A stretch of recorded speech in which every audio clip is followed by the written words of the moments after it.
statybininko poreikis yra didžiulis, tai gali būti 130 tūkstančių, 140 tūkstančių. Demografinė situacija nedžiugina, mažėja, o poreikis renovuoti, statyti didėja.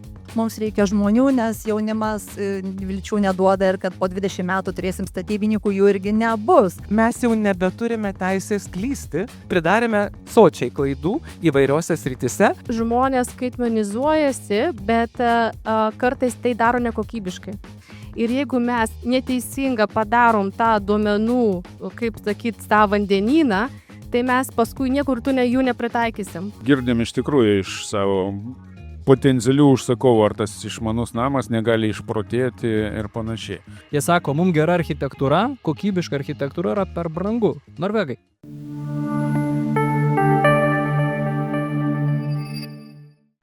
Sveiki, šiandien su jumis sveikinamės iš Litexpo parodų rūmuose vykstančios statybų ir verslo parodos Resta. Žurnalas Truktum tinklalaidė DNA+, jis kviečia klausytis diskusijos, technologijų inovacija, būtinybė ar konkurencinis pranašumas. Gyvename technologijų amžiuje, kuriame inovacijos tampa ne tik pasirinkimu, bet ir būtinybė. Technologijos daro reikšmingą įtaką įvairioms sritims, ypač nekilnojamo turto rinkai. Skaitmenizacija, išmanūs sprendimai ir automatizacija keičia tiek gyvenamųjų, tiek komercinių objektų statybos ir valdybos procesus. O tai tiesiogiai veikia kainų augimą bei turto vertę. Lietuvoje nekilnojamo turto kainos nuosekliai kyla, vidutiniškai apie 5-8% per metus. Panašios tendencijos pastebimos ir komercinėme segmente, modernus verslo centrai ir kiti komerciniai pastatai, kuriuose integruojami pažangus technologiniai sprendimai, tampa patrauklesni nuomininkams ir investuotojams, todėl jų vertė taip pat didėja. Dėl šių priežasčių iškyla klausimas, ar statybų sektoriuje technologijos yra būtinybė, ar tik konkurencinis pranašumas. Šiandien apie tai ir diskutuosime. Pristatau mūsų šios dienos diskusijos dalyvius. Tai architektas, architektūros studijos Arčis partneris, VGTU architektūros profesorius, humanitarinių mokslų daktaras Edgaras Neniškis. Sveiki. Dalius Gedvilas, Lietuvos statybininkų asociacijos prezidentas, aktyviai skatinantis statybų sektoriaus skaitmenizaciją, BMI technologijų taikymų ir procesų, ypač leidimų išdavimų modernizavimą. Sveiki. Žaneta Stasiškienė. Kauno technologijos universiteto profesorė, socialinių mokslų daktarė, ilgametė aplinkosaugos ir tvarumo ekspertė, kurios vienas pagrindinių tyrimų krypčių - strateginių ir prevencinių aplinkosauginių inovacijų kūrimas ir vertinimas. Labą dieną. Raimundas Skurdenis, Jung Vilnius vadovas, išmaniųjų sistemų centro direktorius, žmogus, kuris ne tik seka technologijų pažanga, bet kol dauguma kalba apie ateities technologijas, jis su jomis dirba jau šiandien. Sveiki. Renata Jočienė, Arkans Lithuania vykdomoji direktorė, turinti ilgametę patirtį su BMI projektais bei padeda pakeisti statybų sektoriaus požiūrį į projektavimą, efektyvumą ir duomenų valdymą. Sveiki. Taip pat Živilė Vaitkūnienė, UAB Aša direktorė, langų ir stiklo saugumo sprendimų ekspertė. Sveiki.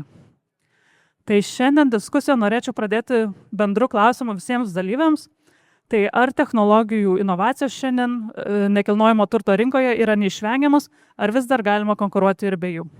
Tai galbūt pradėkim nuo Živilės. Sveiki, gyvi dar kartą. Inovacijos. Taip, inovacijų reikia, bet dažniausiai inovacijos yra surištos šiek tiek surištos ir su kaina, ir su užsakovo statytojo švietimu. Šitą balansą rasti yra labai sudėtinga, labai sunku ir kaip mes dažniausiai susitarime, mes esame dažniausiai kviečiami jau post factum, labai retai prieš.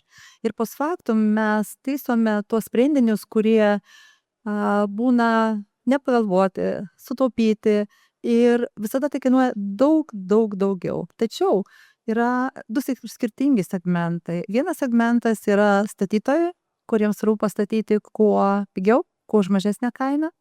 Kitas segmentas yra privatūs užsakovai ir jie dalinasi į dvi dalis. Vieni žino, ko nori, apsiskaitę, pasiruošę savo statybai, kiti nežino. Dažnai ir tie sugrįžta, nes specifinės sritys, kuriuom reikia specifinių žinių, specifinio išmanimo ir ypatingai naujos technologijos tiesiog reikalauja daugiau domėtis, daugiau ieškoti. Tiek iš manęs. Ačiū Jums, prašom, Raimundai. Tai aš irgi gal pasakysiu taip, kad technologijos tai yra progresas. Kaip ten bebūtų, visas žmonijos vystimasis yra todėl, kad mes norėjom gyventi geriau, patogiau, lengviau ir to nepasieksi be technologijos. Pirma technologija gal buvo kokia lasda, su kuria nusimušė ten bananą nuo palmės, bet tai jau buvo pažanga. Ir taip vystosi nesustojant. Tai procesas, kurio neįmanoma sustabdyti. Bet yra skirtingi greičiai, skirtingi lygiai tų technologijų, skirtingi poreikiai klientų, taip kad viskas yra atsiremia į tikrą poreikį, bet jis yra. Tiesiog neabejotinai nori žmonės gyventi ir toliau patogiau, geriau, lengviau. Ačiū Jums, prašom, Žaneta. Tai dar prieš pradėdama atsakant į jūsų klausimą, noriu šiek tiek pakoreguoti, aš ne socialinių, bet technologijos mokslų daktarė. Tai galbūt socialiniai dalykai irgi sekantis daktaras galėtų būti, nes, kaip ir labai puikiai paminėjo Živilė, kad turbūt šiuolaikinės technologijos leidžia pasiekti tai, ką mes anksčiau matėme mokslinės fantastikos filmuose. Tai tikrai tas yra pasiekiama, tačiau, kaip įrodo visi pavyzdžiai pasaulyje, ar ne, kad mes galime pastatyti miestus, galime pastatyti nuostabius pastatus, tačiau yra didelis klausimas, kas juose gyvens, veiks ir dirbs. Tai būtina ir mūsų socialinė inovacija, ne mūsų visuomenės transformacija, kuri iš vienos pusės iš tikrųjų stumia nekilnojamo turto sektorių, statybos sektorių inovacijoms. Ir jeigu trumpam laikotarpį mes dar galėtume, sakykime, išsisukti su esamom technologijom, tai žiūrint iš ilgalaikės perspektyvos, mes tiesiog neišgyvensim. Pasaulis juda labai sparčiai ir tiesiog pati gamta ir aplinka verčia mus inovuoti. Tai manau, kad statybų ir nekilnojamo turto sektorius tiesiog neturi vytis, jis turi bėgti priekyje. Tai to nuoširdžiai ir linkiu. Ačiū Jums. Sveiki. Tai matyt, čia mes po truputį pradėsime kartotis, nes pamatiniai vertybiniai momentai, jie nesikeičia ir būtent, kad mes atstovaujantys čia daugumas tokį kaip ir žmogaus gyvenamosios aplinkos formavimo, taip sakant, sektorių, ar ne, erdvę, susidurime su tuo, kad žmogus savo baziniais dalykais, jisai kaip ir nepasikeitė čia tos kelius tūkstančius jau galbūt metų.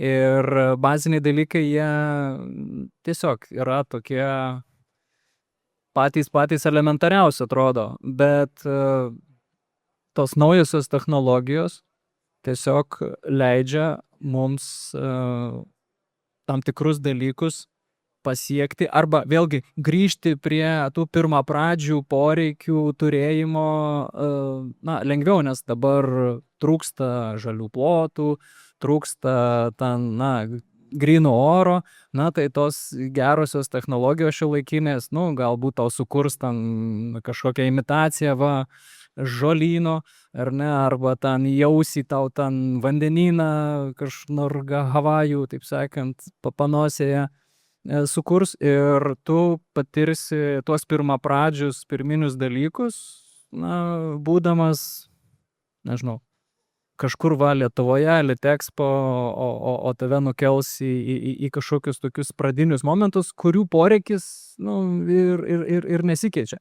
Tai yra toksai, su kuo susiduriu ir architektūroje, mūsų srityje, kuri, kaip ir tokia, kaip čia, nežinau pagal eilę, kokio senumo, bet viena iš tų pirminių profesijų, ar ne, išlikusi, taip sakant, urvą irgi reikėjo susidizainuoti kažkokiu tai būdu. Ir tą irgi darė kažkokie specializuoti žmonės. Tai tie pirmapradžiai dalykai, vėlgi pasikartosiu, jie paradoksaliai, archaiškai nesikeičia mūsų vidinėme konstrukcija. Tik tais jie, aplimpa telefonais, aplimpa greitaigiais internetiniais tinklais, ar ne?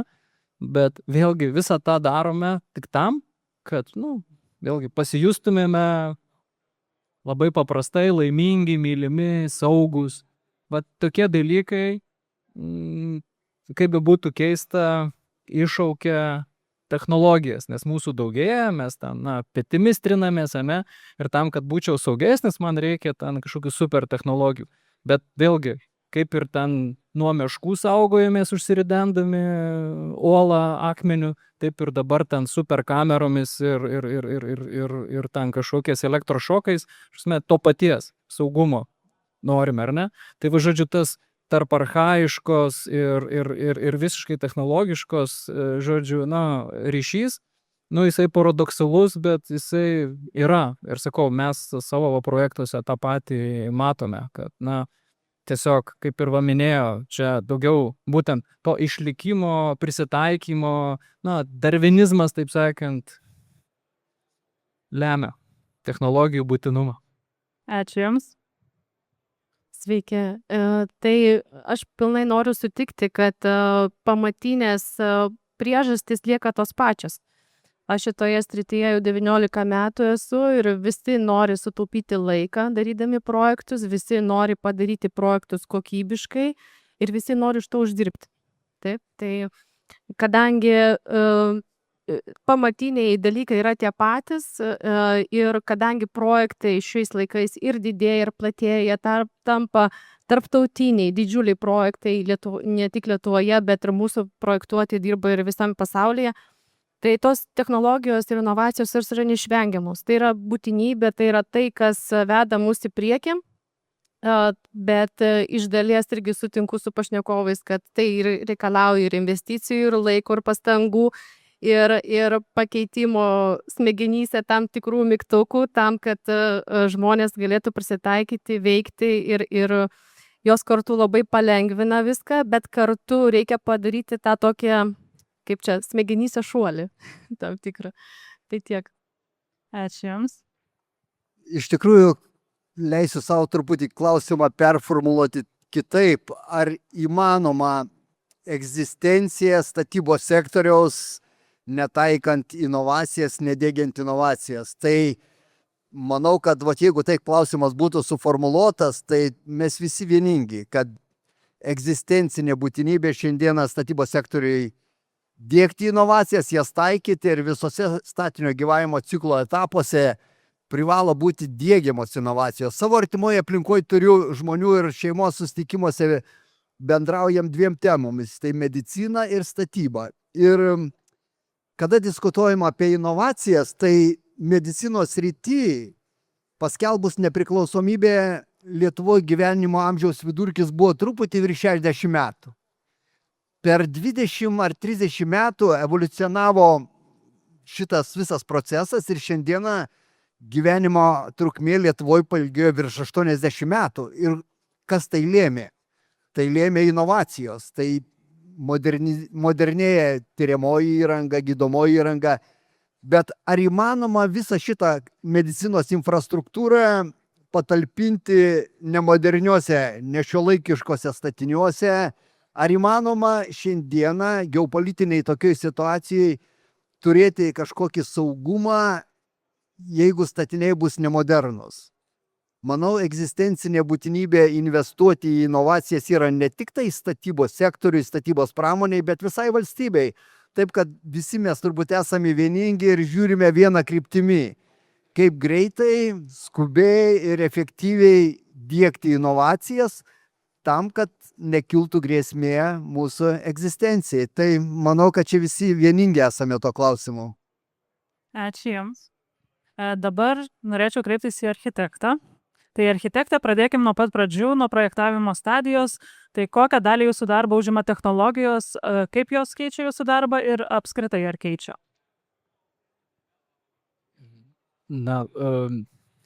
Vėlgi man pačiam teko pradėti viską tuo metu, kai buvo tik braižymo lentos.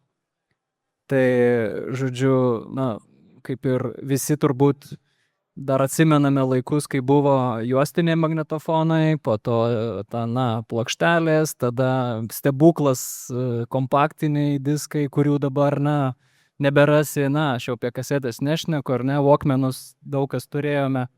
Tai lygiai taip pat ir architektūroje, ką galima pastebėti, tokia laiko juosta per čia tuos keliasdešimt metų labai pasikeitė. Nuo braižymo lentos biure iki, iš esmės jau su tam tikrom virtualiom technologijom, taip sakant, vykstančiais projektavimo procesais. Jau nešneku apie dirbtinio intelekto naudojimą jau tikrai nemažoje dalyje veiksmų. Tai technologijos, man atrodo, taip drįsčiau teikti, užima apie 80% dabartinės mūsų tokios, kaip grinosios veiklos dalykų, technologijų naudojimas. Bet yra 20%, kaip aš sakau, tos stuburo smegenų dalykų, pieštukas, popierius, kuris turi trinti ir tenais ta pirminiai impulsai, tos paradinės idėjos užgiminėja. Ir šito dalyko, technologijos, ačiū Dievui, dar nepakeitė ir abejoju, ar tai bus pilnavertiškai pakeista, nes tas, sakau, pirmapradis impulsas, ta pagrindinė idėja, ta empatinis santykis su aplinka, per technologijas yra dar kol kas sunkiai realizuojamas. Bet reikalinga dermė ir šitoj vietoj tos technologijos, aišku, mums suteikia tikrai didelius dabar pranašumus, nes mes galime suvaldyti gerokai sudėtingesnius projektus, gerokai sudėtingesnius sprendinius, padaryti juos įmanomus, nes mes čia ir dabar galime klaidą pastebėti, susikirtimus su skirtingais, taip sakant, elementais, inžineriniais dalykais, aplinkos dalykais, vos nerealiuoju laiku vykdyti tą projektavimą, ar ne? Bet tai yra, vėlgi, kaip jau sakiau, tai yra techniškoji dalis. Jie visą laiką turi lydėti būtent tas, pavadinkim jį, emocinis santykis su aplinka, nes,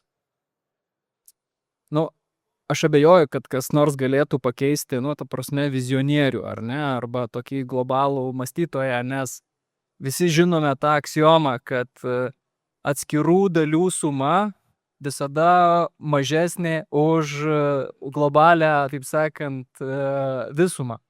Ar ne, jeigu tu matai didesnį paveikslą, tai jo vertė ir kaina yra gerokai didesnė negu tą paveikslą sudarančių atskirų dalių matematinis susumavimas. Tai čia matyti ir yra toksai vėlgi žaidimas, kaip prieš tai minėjau, kad mes žaidžiame ant visiškai pamatinių archainių dalykų ir visiškai kosminių technologijų. Tai ir mūsų veikloje, projektavime irgi tas tarp anglinio ar kitokio pieštuko ir tarp VR akinių, prasme, tas šokinėjimas pastovi arba maketų darimas, po šiai dienai, čia patikrintas reikalas, pasidarai maketą, būtinai, ta prasme, kai nuvažiavau kažkada ten į Florenciją pasižiūrėti Duomo ir aptikau maketą, ten 500 ar 600 metų senumo medinį. Ten mastelis, nepamenu, gal 1:5 ar kažkoks, milžiniškas daiktas. Ir tai buvo, kaip sakant, būdas skaičiavimus pasitikrinti. Jie pasidarydavo maketą mūsų prosenelio architektūros, lipdavo ant to maketų ir jeigu jisai išlaikydavo, tai žodžiu, ir tas išlaikys, ar ne? Mes dabar tą simuliuojame, nes be abejo, šiuolaikinės technologijos, sakau, mums padeda, jų vertė yra sisteminių duomenų apdirbimas, ar ne, analizė. Ir jų gebėjimas integruoti, čia jau mūsų, gebėjimas integruoti į pastatą. Bet vėlgi, jeigu mes tik pastatą apkarstysime davikliais, jisai žinos ten, kada orlaidę uždaryti, taip toliau. Bet jeigu tas pastatas nebus organiška visuma, tai ateis uraganas, nupūs daviklius, čia kaip tus 3 paršiukų, ta prasme, tu turi vis tiek pamatiniai dalykai, jie turi būti sukonstruoti. Čia šiandien matyt apie tai vis šnekėsiu, ta prasme, kad, Flintstone'ai ir Artemis, ne? Ta prasme, jie susisieja. Ačiū, jūs dabar kreipiuosi jūs, Daliau. Jūsų indėlis į skaitmenizaciją Lietuvos statybų sektoriuje yra reikšmingas ir nuoseklus. Esate ne tik statybininkų asociacijos vadovas, bet ir vienas pagrindinių statybos sektoriaus skaitmeninimo iniciatorių ir integruotos skaitmeninės ekosistemos lyderių. Tai kodėl verta į statybų sektorių įsileisti daugiau technologijų ir kaip šiandien apibūdintumėt Lietuvos statybų sektoriaus santykį su technologijoms? Ar jis jau brandus? Ačiū už klausimą. Iš tikrųjų, Lietuvoje statybos sektoriuje dirba šiuo metu apie 110 000 darbuotojų. Poreikis, mes matome, kiek užpildė paraiškų, kad migracijos departamentas įleistų Lietuvos rinkas, dar 10 000 darbuotojų prašo. Iš tikrųjų, dar kiti vilėsi, kad ras subrangovų kaiminėse rinkose Latvijoje, Slovakijoje, kad atvažiuos subrangovai ir piko metu statybininko poreikis yra didžiulis. Tai gali būti 130 000, 140 000. Demografinė situacija nedžiugina, mažėja, o poreikis renovuoti, statyti didėja. Tai kokie sprendimai gali išgelbėti rinką, kad sutaptų tas poreikis turėti naują būstą, naują biurą, naują kelią pastatytą, gatvę, parkus ir galimybės pastatyti su vietiniais darbo ištekliais. Tai nėra kitos alternatyvos šitą problemą spręsti, kaip didinti efektyvumą, darbo našumą statybų sektorėje, kaip tą pasiekti. Tai vat ką tik architektas kalbėjo, kad projektavimo stadijoje labai sparčiai vyksta skaitmenizacija, tai yra bendra duomenų aplinka, kaupiami duomenys, pradedami taikyti AI ar ten dirbtinio intelekto sprendimai ir spartina projektavimo procesą, konstravimo procesą. Bet esmė šiandien stringa statybos leidimai. Statybos leidimų spartinimas taip pat yra tik tai vienas sprendimas - turėti kokybišką duomenų bazę ir su dirbtinio intelekto asistentu apdoroti tos duomenys, gauti atsakymus į projektuotų architektų paruoštus sprendimus. Geras projektas ar blogas, išduoti leidimo ne. Būtina sąlyga turėti daug skaitmeninių, struktūruotų, kokybiškų duomenų. Statybos stadija.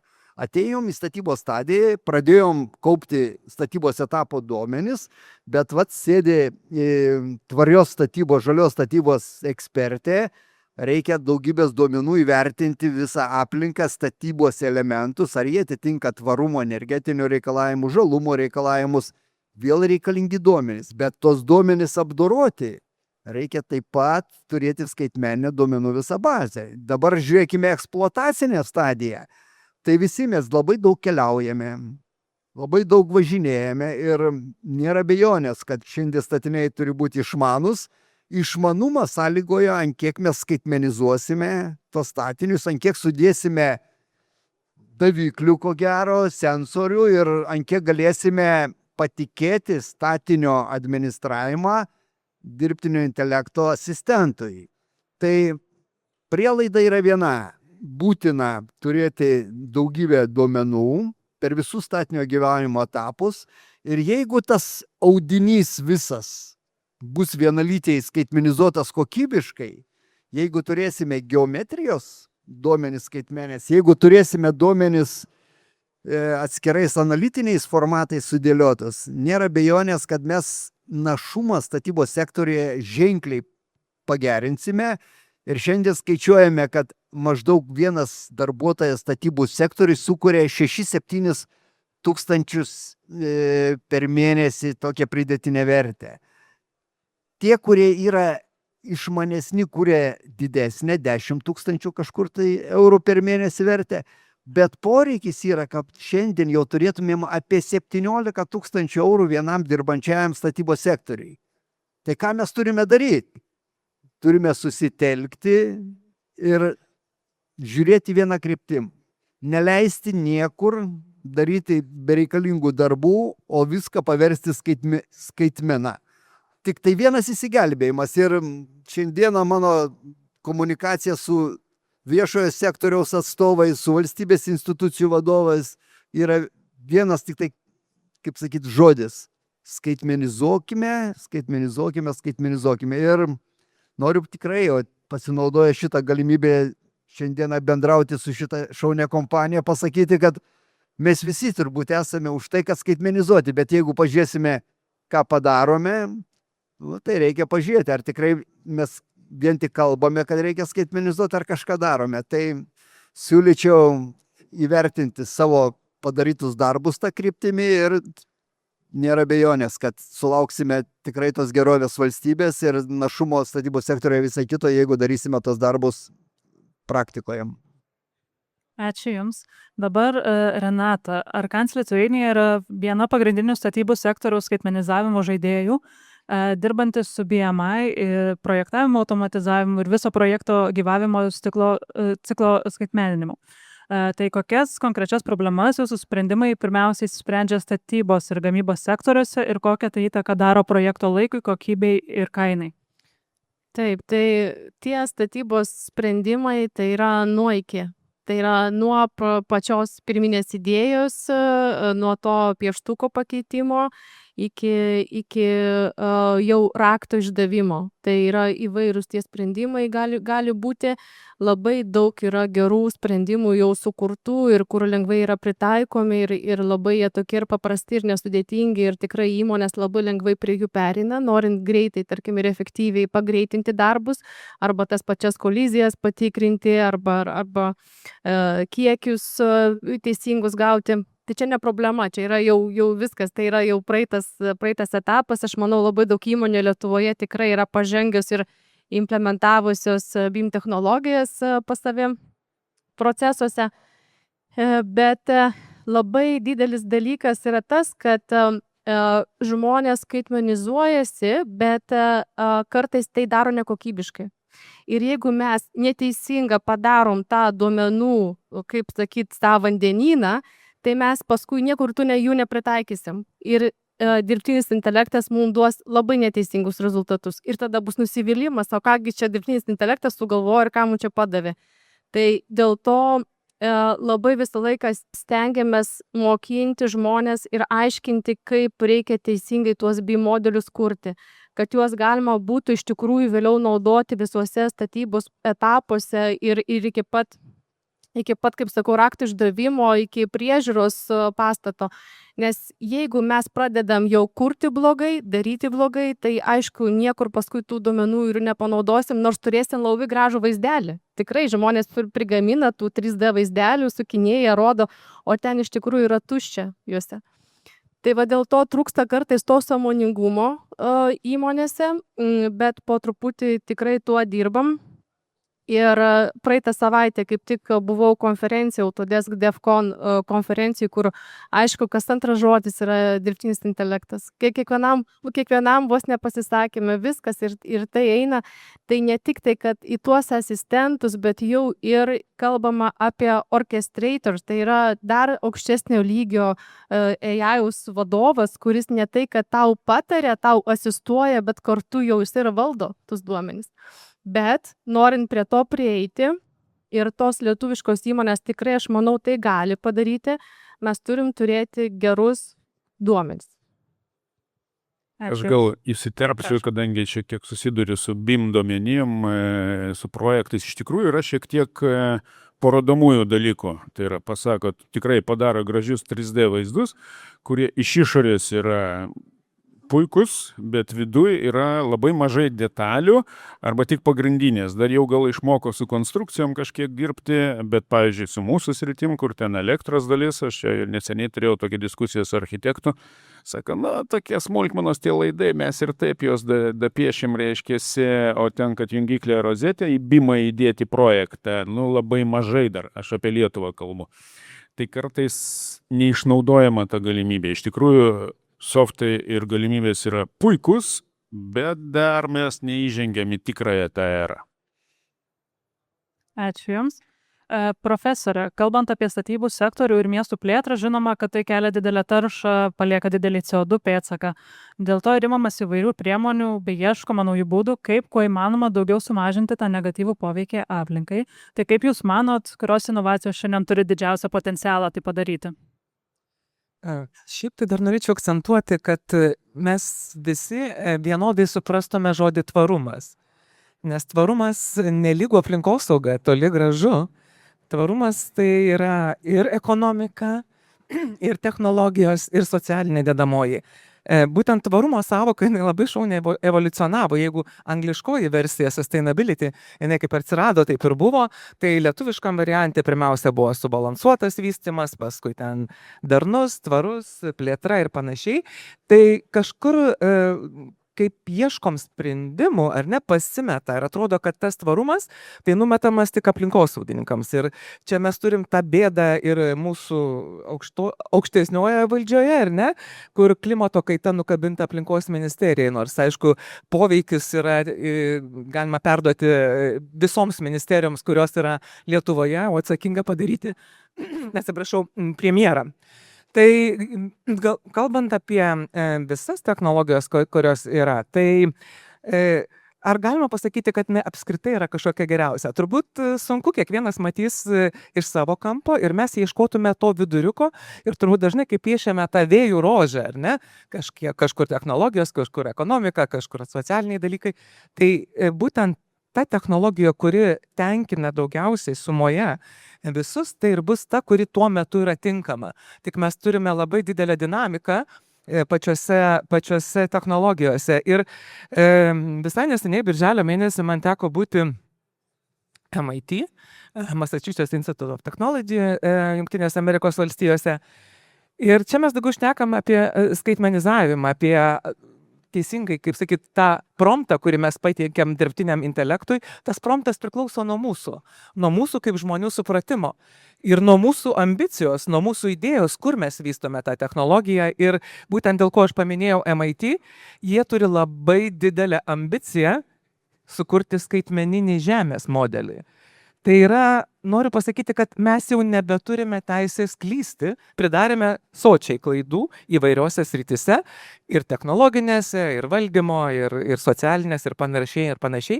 Modeliavimas tarsi leidžia mum pažvelgti čia už 10 metų, už 50, bet vėlgi sutinku, duomenys turi būti tinkami, jie tinkamai surinkti ir panašiai. Bet būtent modeliavimas visgi sumažina klaidų galimybę. Mes neturime aklai tikėti, nes vėlgi mes turbūt kalbėjome čia ir apie pačią emociją. Kartais emocija užvaldo pernelyg ir mes pernelyg emocingai reaguojame į tuos dalykus ir kartais būnam apkabinę vieną medį, kuris naikina 10. Tai vėlgi moksliškai pagristi duomenys, ar ne, ir tikėjimas jais yra itin svarbus priimant sprendimus. Ir turbūt dar labai tas svarbus susitarimas yra, dabar atsisuko dar į architektus, kurie pačioj pradžioj, kaip minėjau, jūs atlikot labai tokią funkciją, kuri kaip ne visai jūsų buvo, nes mes turėjom turėti urbanistus. O kiek teko važinėti po visas Lietuvos savivaldybės, tai daugumai urbanistų funkciją atlikdavo architektai. Ir čia vėlgi tokia kitokia samprata, ar ne, yra. Ir aš nežinau dabar, gal ar Vilnius Techas ruošia urbanistus. Turbūt, kad ne. Atsiprašau. Tai žinau, kad ilgą laiką tai buvo problema. Tai ir dauguma, kiek man teko bendrauti urbanistų, jie baigė tikrai ne Lietuvoje studijas. Na, atsiprašau, jeigu, žinau, kad vystomės, mes į priekį bėgam, ar ne, su visokiamis inovacijomis ir panašiai. Tai aš manau, kad urbanisto sugebėjimas matyti sistemiškai ir apjungti daugelį dalių yra itin svarbus. Todėl galbūt ir tai, kad pavadinot, kad aš iš socialinių mokslų, tai žinokit, yra itin svarbu, nes kalbam su bendruomenėm. Nes su bendruomenėm kalbam, kad jį primtų teisingai. Mes turim teisingai žmogui išaiškinti jo kalbą, kas vyks, ir neturi būti marginalinių miestų vystymosi, nes vis tik norim matyti kažkokį tokį, tai sakykim, originalų stilių, bet ne vienodą visam pasaulyje. Nes jeigu mes patampam visi trinkelizuoti, patenkam visi stikliniais fasadais ir visa kita, tai jūs nuvažiuosite į Paryžiaus naują rajoną, ar į Vilniaus naują rajoną, ar nežinau, dar kažkur, tai neturi dingti savastis. Ir tai, manau, yra irgi tvarumo sąvoka. Tai taip, kad kuri technologija gera technologija, tvari. Jinai turi būti tvari, tai tai ir būtų tinkamiausia. Įvardinti, kuri būtent iš tos pozicijos aš negaliu, bet jeigu jinai yra sistemiškai vertinta, jinai priimtina, tada taip, ji pati yra tinkamiausia. Ačiū Jums. Raimundai, dabar pagal Jūsų patirtį, kada dažniausiai priimamas sprendimas diegti namų automatikos sistemas, kas tai skatina padaryti, ar pats klientas išreiškia poreikį, ar architektas labiau paskatina tai padaryti? Tai aš tokį pasakysiu iš karto kontroversišką dalyką. Dažniausiai priimama per vėlai. Tai reiškia, iš tikrųjų 90% pastatų yra apgalvojamos tos inžinierinės sistemos, dėja, bet šiek tiek vėlokai.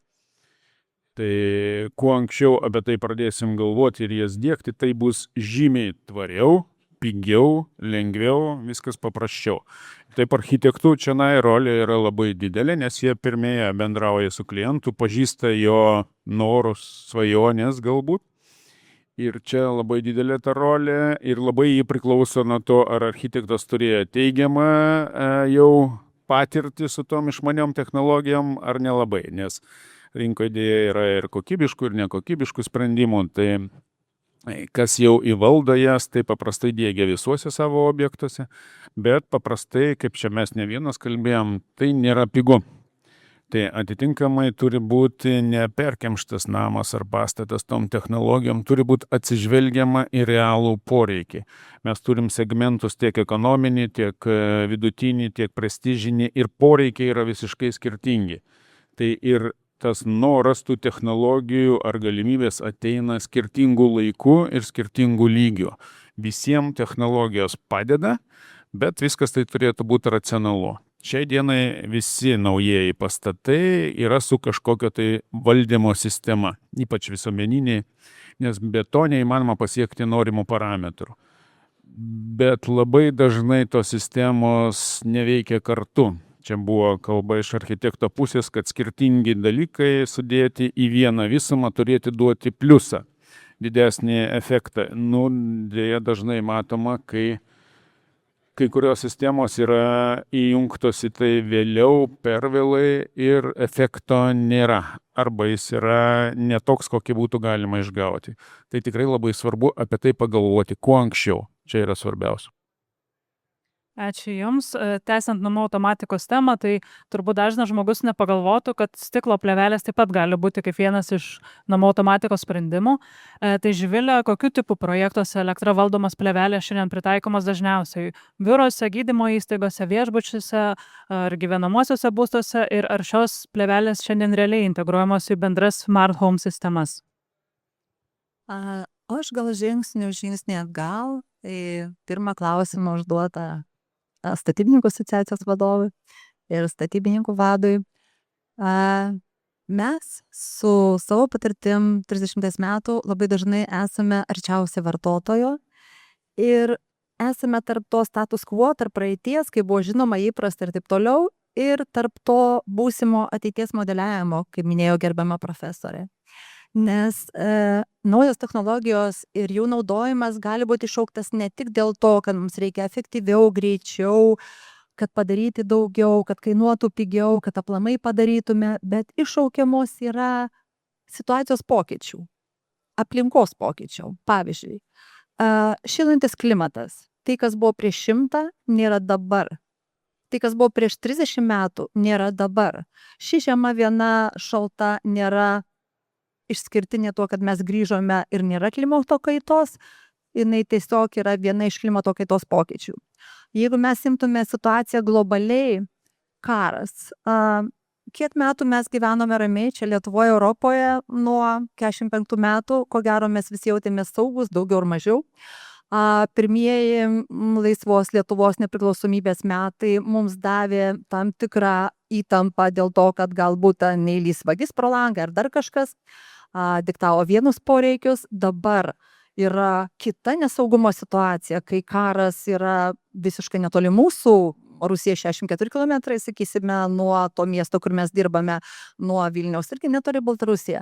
Ir va tie poreikiai, galų gal demografiniai, labai gerai minėjo kolega, kad nėra žmonių, kas dirba, tiesiog jų nėra. Kaip mes benorėtume statyti gerai, mes turime suktis iš padėties ir automatizuoti nuo inžinieriaus darbo, nuo samatininko darbo, nuo elementarių mechaninių statybos procesų automatizavimo, kaip ten tinkavimas, šlifavimas ir taip toliau. Mums reikia žmonių, nes jaunimas vilčių neduoda ir kad po 20 metų turėsim statybininkų, jų irgi nebus, nes šeimų nėra, vaikų nėra ir taip toliau, viskas mažėja. Tai mes esame tokioj vietoj, kur mes su savo technologijom padarom tai, ko niekada stiklas neturėjo, negalėjo turėti, galbūt gali kai kurias funkcijas turėti, bet viso to, ką duoda plėvelės, neturi standartinis stiklas.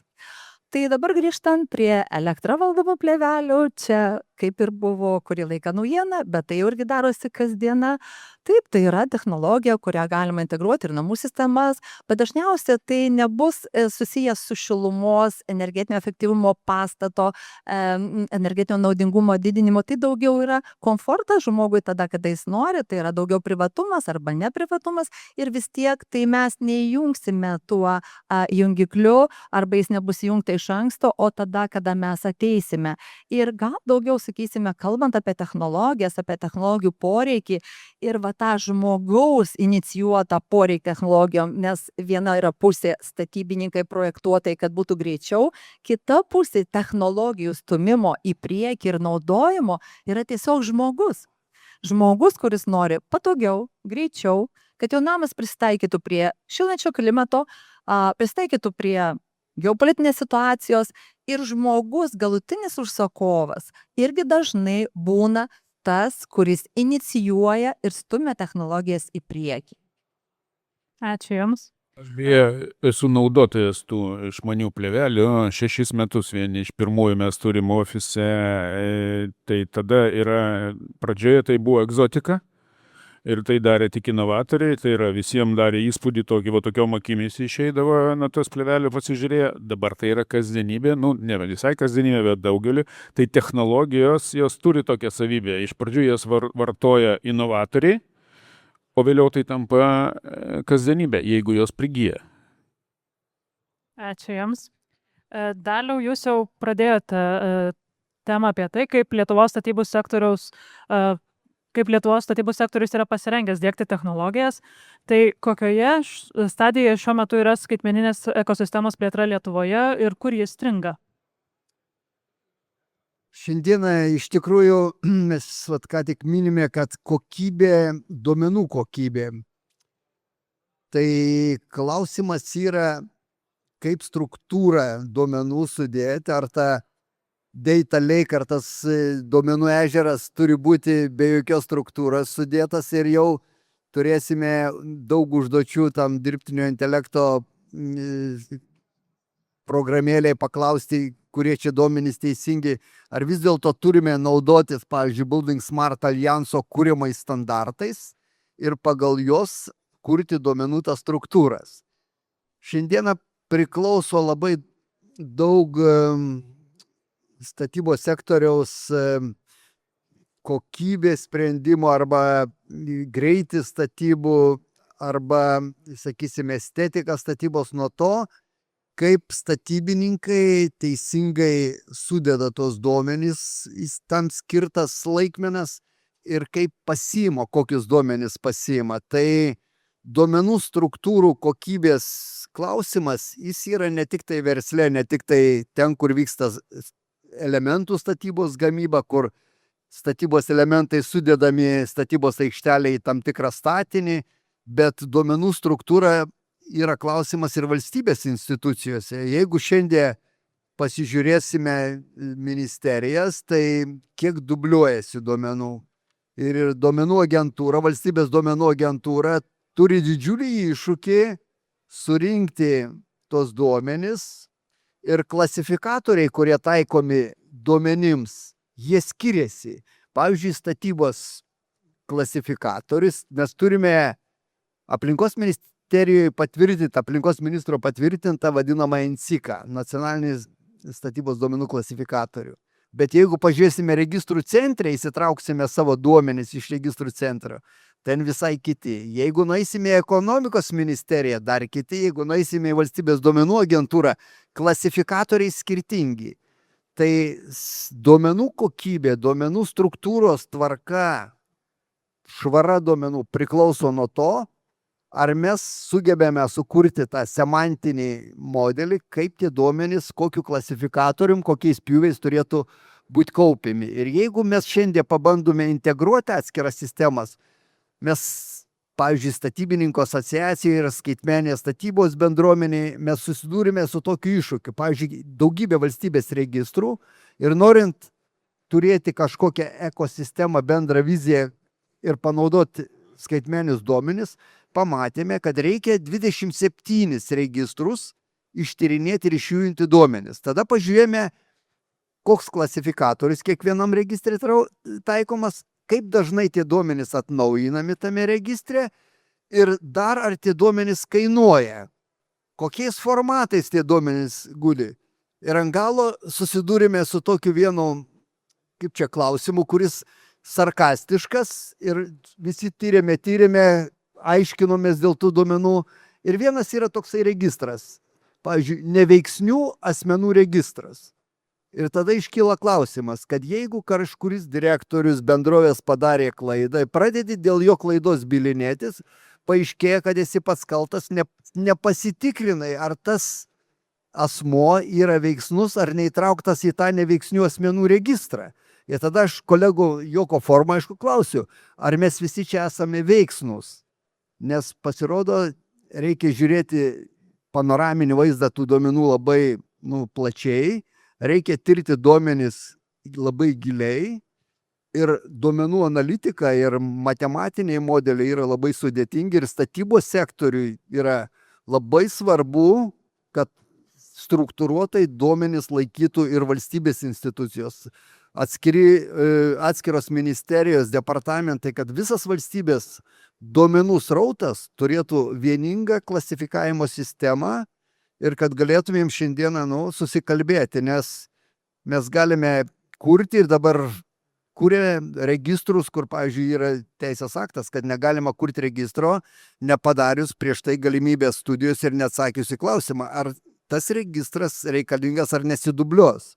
Bet dažnai niekas nekreipia dėmesio, skiria signavimus, kuria registrą ir vėl kuria skaitmeninius duomenis, kurie tampa beprasmiai arba labai stipriai dubliuojasi. Taip, kad duomenų kokybė, kolegė minėjo, tikrai ir šiandien programinės įrangos, kurie visi žiūri, kaip daryti tos duomenis švarius, kad būtų labai aiškiai išgryninti, kad turėtų savo klasifikavimą. Ir aš galvoju, kad mes visi esame skirtingi, bet kai ką reikia standartizuoti ir labai stipriai pagalvoti, ką darome.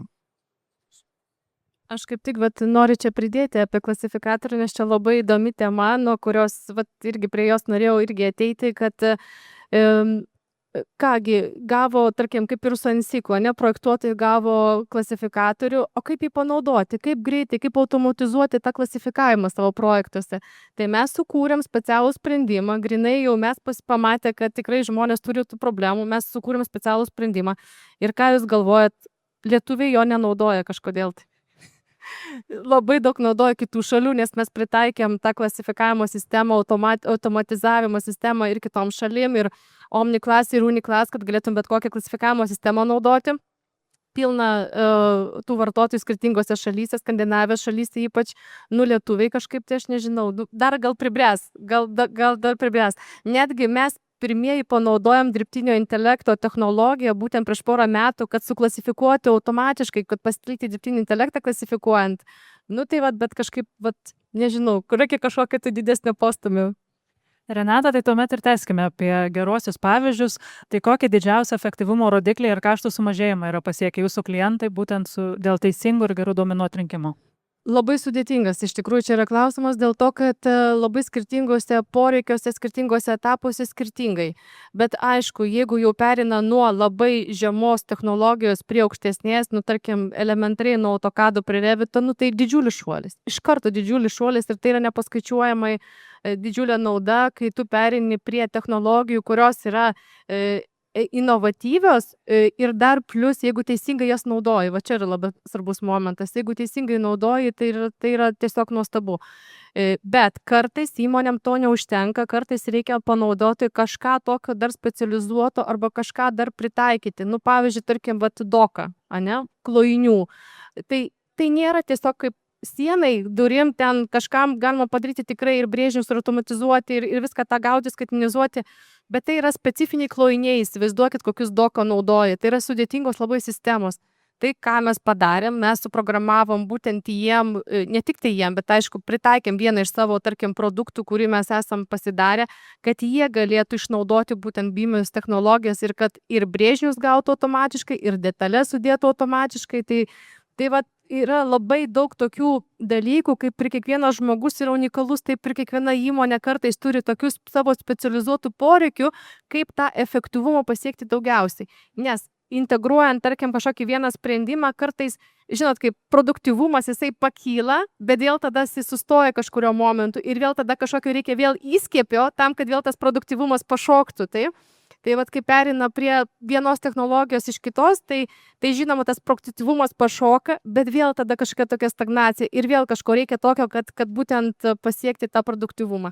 Tai iš tikrųjų sudėtingas gan klausimas, bet aš manau, kad tas, kas tikrai dirba, nori, dabar yra pilna įvairiausių įrankių, pilna gerų technologijų, konsultantų ir tikrai galim padėti ir pakonsultuoti, jeigu reikia, kaip geriausiai pasiekti, nes pasirinkimo yra labai daug rinkoje, bet kaip atsirinkti tai, kas tau tinka, kaip gauti tą iš karto geriausią patirtį čia ir dabar, nu tai čia vat yra iššūkis. Ačiū Jums. Profesorė, kaip manot, kodėl dalis tvarių inovacijų taip ir nepasiekia plataus pritaikymo, kaip pavyzdžiui, saulės moduliai integruoti į fasadus ir langus, išmanusis viešasis apšvietimas ar kempinės miesto koncepcija? Čia pajuokausiu, todėl kad skirtingas finansavimas, ne to pačio projekto. Ir čia galbūt tikrai pritarsiu Jums, kad tikrai mes prikūrė begalės platformų, ypatingai projektiniuose rėmuose. Ir jeigu, pavyzdžiui, vieną projektą turi, ten, sakykime, ekonomikos inovacijų ministerija, kita turi susisiekimo ministerija, kita turi aplinkos ministerija, praktiškai kiekviena vysto savo platformą ir nesikalba tarpusavį. Ir gaunasi visiškas nonsensas, mes turim krūvą platformų, ar ne, ir krūvą kriterijų, kuriais tarsi turėtume vadovautis, bet jais nesivadovaujame. Ir mes tikrai turime labai gerų inovacijų, kurios nepasiekia dėl įvairių priežasčių tame tarpe ir, vadinkim taip, iki neišvystymo, iki to vadinamo aukščiausio TRL, ar ne, tai yra aukščiausio lygio, kai jis jau komercializuojamas. Ir ta sisteminis toksai nematymas, jis yra daugeliu atveju kliūtis. Kita vertus, mes turim tikrai tokių pavyzdžių, kuriais šnekame ir mėtome, sakyčiau, pakankamai neatsakingai, kad, pavyzdžiui, žalieji stogai ir žalieji fasadai išgelbės pasaulį ir panašiai. Bet turbūt, kai sakom savivaldybė, ar ne, kad tai gerai, tai mes pasistatom pastatą, užsidengiam fasadą žaliai, pasistatom žalią stogą, o kodėl tokia sąmata didelė?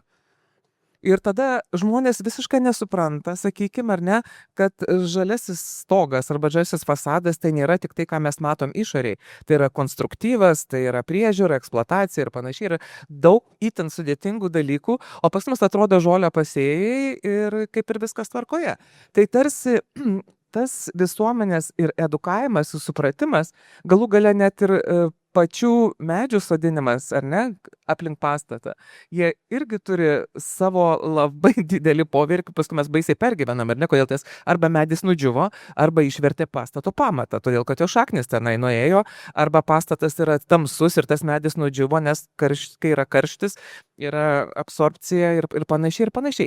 Tai vien tik tai pasakymas, kad čia darom ir nesigilinant į tai, kas už to yra, tai sakyčiau toks tam tikras neatsakingumas. Tai aš manyčiau, kad didelė dalis inovacijų nėra tinkamai iškomunikuojama arba kažkas išgirsta viena ausimi, o kai viena ausimi išgirsta, tai nežino, kas slepiasi esmėje ir atrodo, kad paprasti dalykai, jie nėra paprasti dalykai. Ir kartais tos inovacijos, kurios atrodo galbūt netgi, vadinkime, emociškai tokios nepatrauklios, laike jos išsprendžia tikrai nemažai dalykų.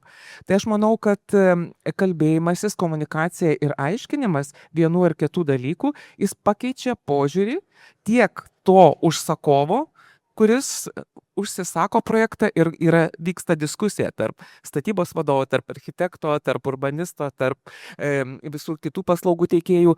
Ir tada susišneka, o ne užsispyrimas ir žiūrėjimas į kažkokią tai siaurą nišą, nes jisai girdėjo kažkur tai, kad tai turėtų gelbėti. Bet kas yra už to, matymas tos vadinamos, kas yra už scenos, yra ypatingai svarbus priimant galutinius sprendimus. O gal galite pasidalinti geraisiais pavyzdžiais, kokius matote statybose ar nekilnojamo turto srityje?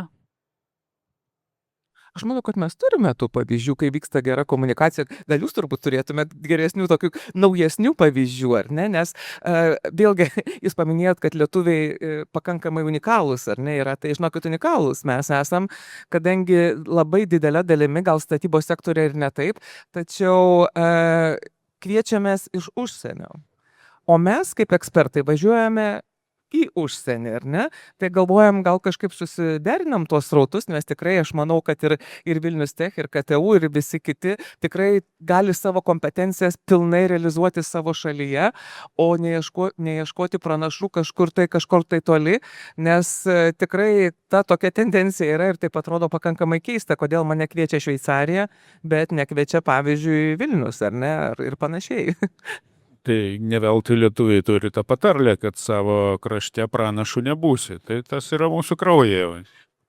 Aš beje dar vieną apie tai, kad mes šiek tiek turim kai kurių unikalių dalykų, reiškia. Gal ne visai unikalių, bet mūsų 90% daugiabučių būtų parduodama be apdailos. Taip yra tikrai ne visam pasaulyje.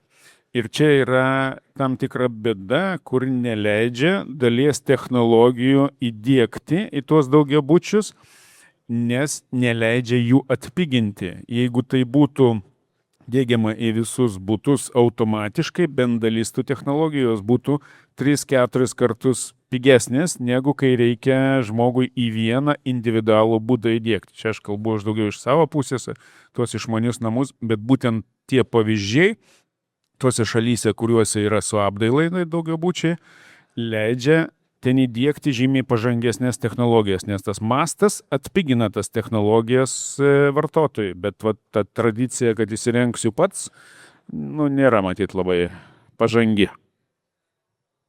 Ačiū Jums. Tai Živilė, jūs jau minėjot geopolitinės tvarkos svarbą.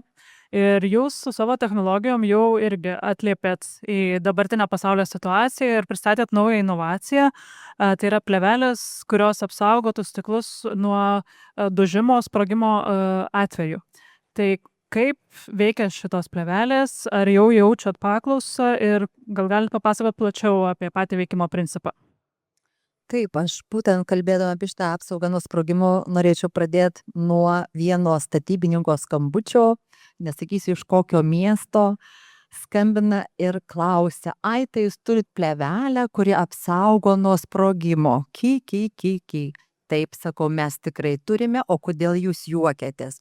Ar sako, gali būti tos daiktas, kuris apsaugo nuo sprogimo? Gerai, sakau, papasakosiu, ką tai reiškia. Tai reiškia, kad jeigu užklijuosi plėvelę ant stiklo, tai nereiškia, kad nebus sprogimo už 100 km, už 30, už 10 metrų. Principas yra toksai, kad užklijavus plėvelę, tu gausi apsaugą nuo sužalojimo šukėms. Ir ta apsauga yra išbandyta, sertifikuota ir net Lietuvoje savam krašte pranašu nebūsi.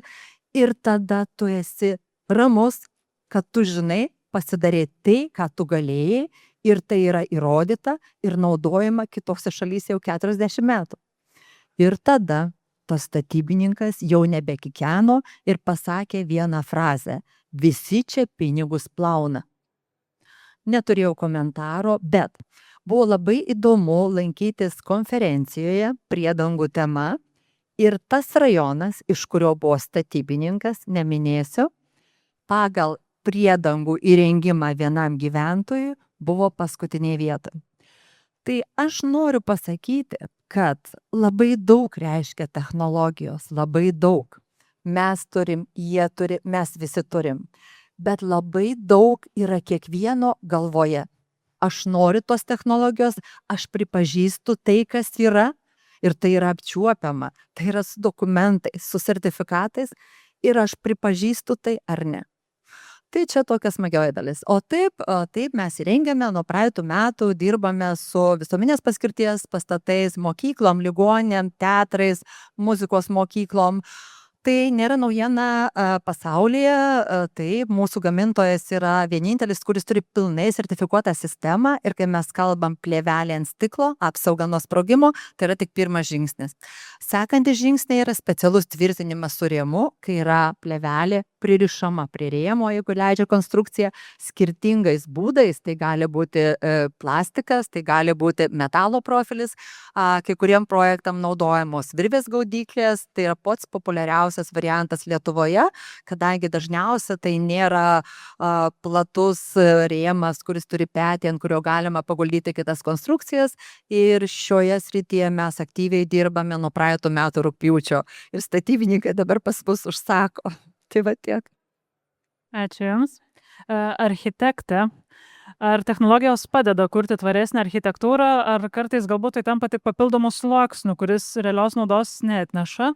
Tai jei taip, kokias pridėtinės vertės jūs įžvelgiat, ir gal kažkokių technologijų trūksta, kai projektuojat pastatus ir matot, kad dar norėtųsi kažkokios papildomos išeities? Na, ko labiausiai trūksta technologijos, kuri, leistų lengvai, paprastai sukurti emociškai ir architektūriškai ir visaip kaip kitaip kokybišką pastatą. Visų pirma, tokį pastatą, kuriame žmogus jaustųsi gerai. Nes tas jausmas gerai, tai yra ir tvarumo momentas, nes gali būti itin mažai CO2 išskiriantis pastatas, visas apkarstytas davikliais, baterijomis, apželdintas visas, bet žmogus įeina ir gyventi nenori. Tai spėkit, kiek metų jisai tas pastatas, gyvuos ir bus naudojamas, ar ne? Jis tiesiog bus anksčiau ar vėliau perstatytas. Ir tai nebebus tvaru, ar ne? Tai va šita vieta yra, matyt, sunkiausiai pamatuojama mūsų srityje, ir tas, kaip jau sakiau, emocinis santykis su aplinka, nes, vėlgi, nuo savo darbo pradžios ir skaitant architektūros istoriją, nieks nepasikeitė. Žmogaus santykis su erdve, su aplinka, per tuos 100 000 metų visgi nepasikeitė. Jam reikia gražios, saugios, patogios aplinkos, ir, tas poreikis yra pamatinis.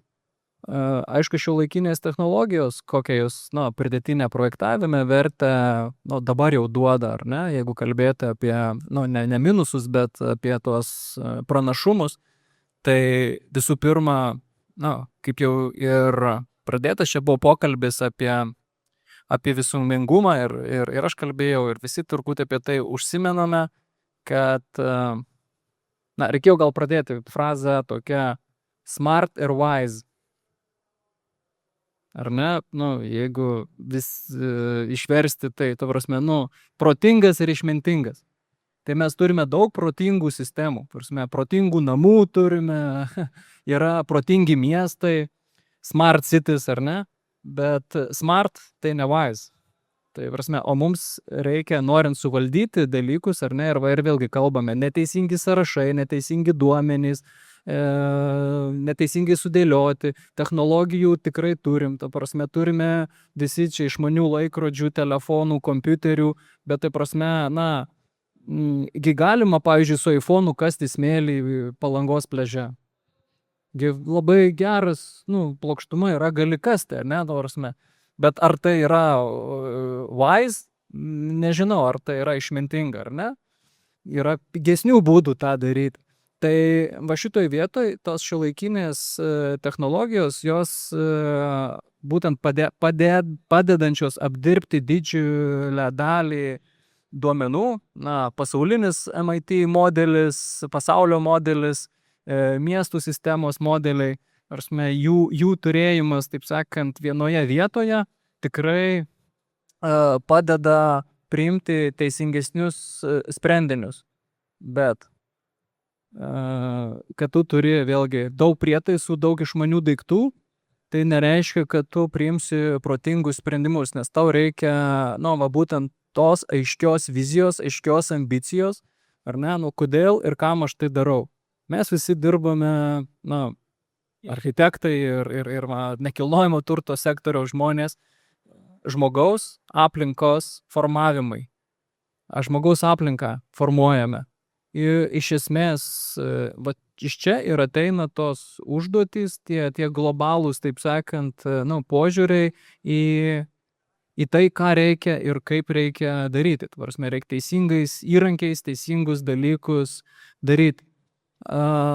Kur aš matau didžiulį, taip sakant, išsigelbėjimo ratą šiuolaikinių technologijų, ypatingai architektūros srityje, tai yra, įtariu, ateities 60-mečių klausimas, bet tai tikrai ateis, tai yra perėjimas iš dabar be įsigalinčios labai žemos architektūrinės kokybės masinės statybos, nuo kurios dabar ypatingai kenčia, pavyzdžiui, Skandinavijos šalis.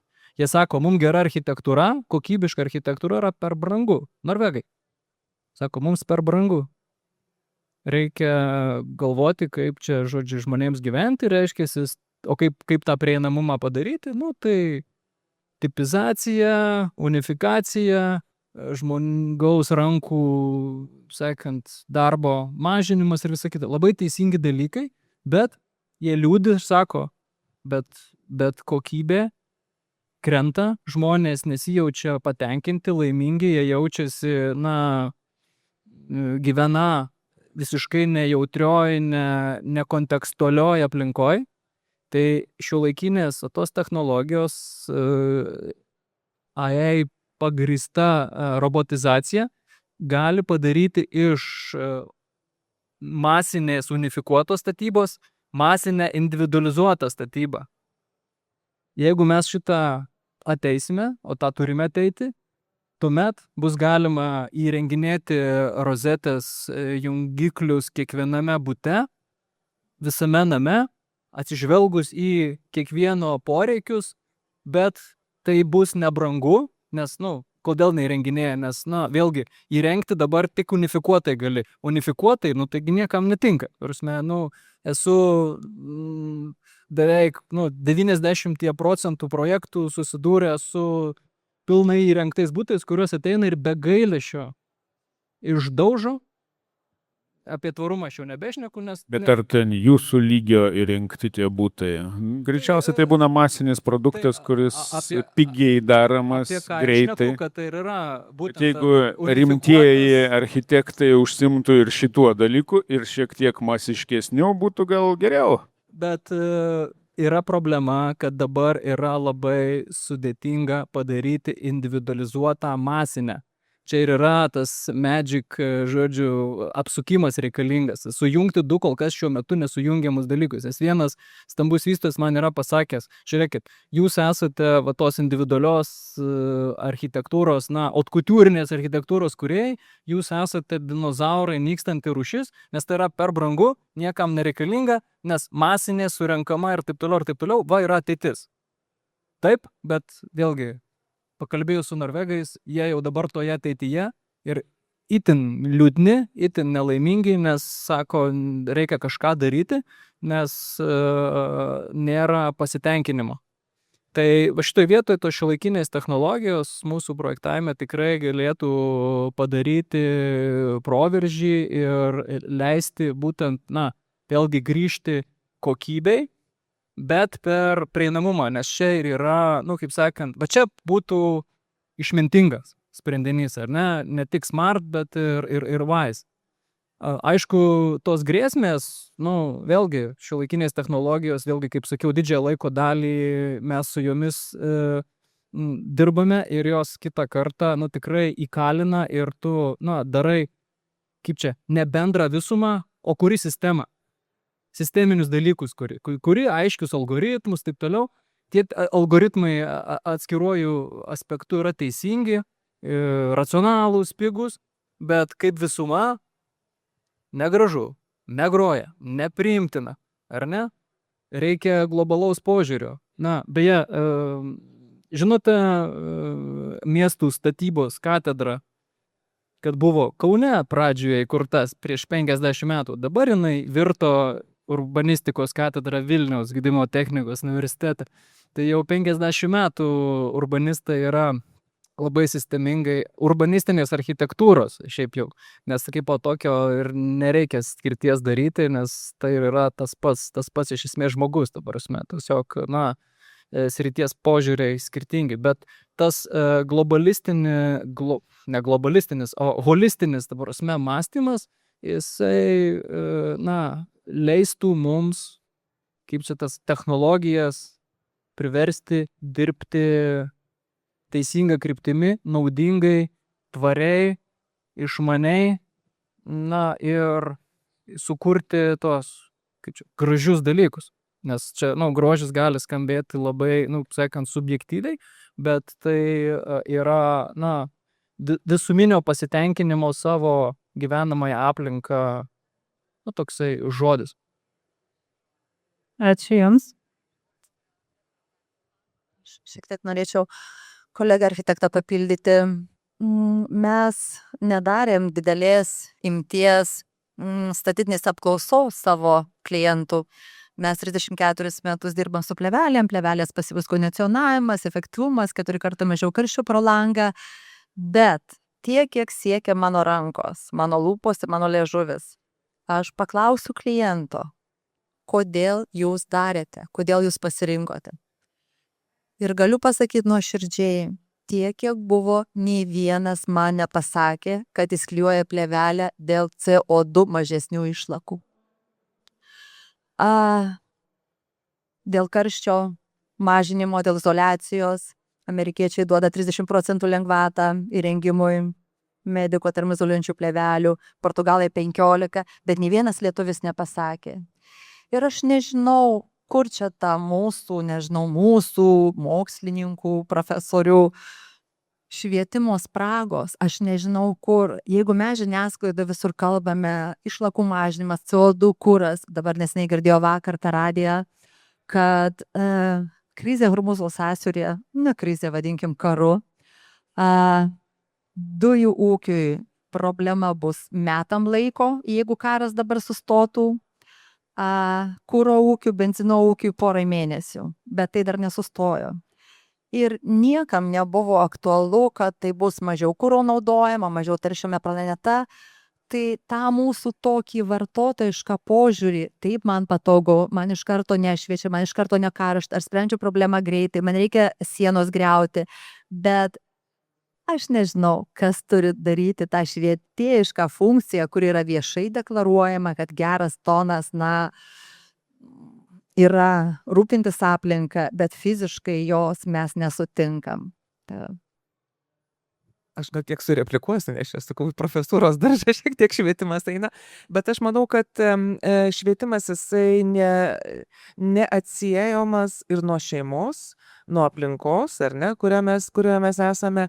Ir ką bent jau mes tengiamės daryti, tai jeigu bandai kažką aiškinti, tai tenka dirbti ir su darželinukais, ir su pradinukais, ir su senjorais, ir su įvairių pramonės šakų atstovais. Visą laiką bandai atsistoti į to žmogaus batus, vadinkim taip, ar ne, ir surasti žodį ir išaiškinimą, ar ne? Tai be abejo, kaip jūs sakot, ar perku plėvelę dėl to, kad CO2, tikrai ne. Bet ta prasme, kad išaiškinti, kad ir vienas laukia karys ir kad nuo jo pasirinkimo yra itin svarbu. Ir sakymas, turim labai didelės diskusijas su itin gabiais moksleiviais. Ir čia Ukmergėj visai neseniai diskutavom su Antano Smetonos gimnazijos moksleiviais. Sako, aš nieko negaliu tai vienas padaryti. Sako, pažiūrėkit, jūsų yra 200 čia, ar ne? Tai, o 200 gali kažką padaryti. Kažkoks pasirinkimas kitoks, ar ne? Negu tai, kad aš vienas negaliu. Tas mūsų toksai kažkurioje vietoje edukacijoje, ar ne, turbūt švietimo ministerija, jeigu klausys, gal jau baigit tas į tą pusę reformas, į kažkokią kitą reformą pradėkit. Nes tas išaiškinimas ir kad vedimas, kad žmogus jaustų, kad jo žingsniai ir poveikiai turi prasmę, yra esminiai. Nes kol kas gaunasi taip, kad kažkas daro, o aš palauksiu, kol bus ir galbūt kažkas padarys už mane. Ir tas reformos dėl reformų edukacijoje, jos nubyra kažkur, tai yra kaip paklausti moksleivį, ar tu žinai, kokius baigiamosius egzaminus laikysi, ar tu stosi į statybos sektorių, ar stosi į skaitmenizavimo sektorių, ar tu būsi ekonomistas, ar tu tiesiog nori kažkur tai dirbti verslą, ar ne, tai jisai tiesiog nežino. Tai kiekviena veikla, kiekvienas žingsnis, jis turi savo prasmę, kaip ir buvo, kaip sakyt, ir dingusi prestižo aplinkosaugininko profesija, ar ne? Jeigu sakė, kad aplinkosaugas tik tai GPAIS užpildo ir ten viskas daugiau ir nieks į ją nestoja, ar ne? Bet dabar kaip turim tvarumo vadovus, ar ne? Ir tvarumo vadovas neturi būti komunikacijos specialistas. Tvarumo vadovas turi aiškiai suvokti procesus vykstančius įmonėje. Tai bet nes jis turi turėti sisteminį mąstymą, gamybinių procesų, viso kito ir be abejo komunikaciją. Tai mes verčiam vertę pačios profesijos ir tai yra itin svarbu. Tai ta edukacija irgi turi eiti. Ne dėl to, kad aš studijuoju universitete, vien dėl to, kad aš jį įstojau, ar ne? Aš turiu matau savo prasme, ką aš pasimsiu į savo kompetenciją ir kiek aš prisidėsiu prie atskirų sektorių. Tai turbūt auklėjimas ir edukacija turi vykti per prasmingus dalykus, kaip aš pajuokausiu, kai sakom, ar supranti chemiją, ar supranti fiziką, ar ne? Formulių, sako, neprisimenu, bet jeigu man išaiškintų, kad tai yra upės tėkmė, ar ne, kažkas tai per kvadratą, ar ten per kubinį metrą, ar ten greitis, kas yra, tai kai suvoki formulės fizikinę prasme, tai yra visiškai kitaip. Tai aš manau, kad šitoj srity irgi itin svarbu išaiškinti tas veiklas. Ir tai priklauso ir nuo tos sistemos, kurioje mes ugdome tiek jaunąją kartą, tiek visą mūsų visuomenę, nes visuomenė edukuojasi visų metu, nes pačioj pradžioje klausėte, ar reikalingos inovacijos. Taip, nes ir supratimas apie inovacijas reikalingas visose amžiaus grupėse. Aš dar vieną sakinį. Jūs paminėjote žodį karys ir labai geras šitas žodis karys, nes mes kariaujame su tuo, kad nebūtų tai blogai ir mes tada dabar komunikuojame kiekvienam savo, mes sakome, tu esi superherojus. Nesvarbu, kad tai dėl savo naudos, kad tau būtų nekaršta, mažesnė sąskaito šildymui, tu esi superherojus, nes tu jau prisidedi prie CO2 mažinimo. Ačiū Jums. Manau, kad visi sutarėme jau, kad dirbtinis intelektas, išmanios technologijos mūsų namuose tikrai nėra naujiena.